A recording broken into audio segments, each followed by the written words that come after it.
వెంకటేశ్వర స్వామి పూజకు కావలసిన పూల కోసం పూలతోట పెంచాలని నిర్ణయించుకుని అనంతాల్వార్ పూలతోట పెంపకానికి సరిపడా నీటి కోసం చెరువును తవ్వడం ప్రారంభించారు. అనంతాల్వార్ గడ్డపారతో మట్టిని తవ్వుతూ ఉంటే నిండు చూలాలుగా ఉన్న ఆయన భార్య ఆ మట్టిని గంపలోకి ఎత్తి దూరంగా పడేసేది. ఇదంతా గమనిస్తున్న వెంకటేశ్వరుడు బాలుడి రూపంలో అక్కడికి వెళ్లి సాయం చేస్తానన్నాడు. కానీ అనంతాల్వార్ అందుకు అంగీకరించలేదు. అనంతాల్వార్ భార్య తన భర్తకి తెలియకుండా మట్టి తట్టని తీసుకువెళ్లి ఇస్తే ఆ బాలుడు దూరంగా పడేసి వచ్చేవాడు. ఇదంతా గమనించిన అనంతాల్వార్ కోపంగా బాలుడిపైకి గుణపాన్ని విసిరాడు.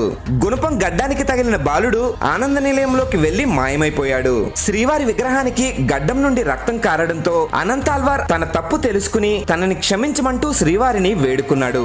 గాయం వల్ల కలిగే బాధ నుండి ఉపశమనం కోసం గాయంపై చందనం రాసి ఆపై పచ్చకర్పూరాన్ని అద్దేవారు. అలా అప్పటి నుండి శ్రీవారి గడ్డంపై పచ్చకర్పూరం రాయడం ఆచారంగా మారిపోయింది.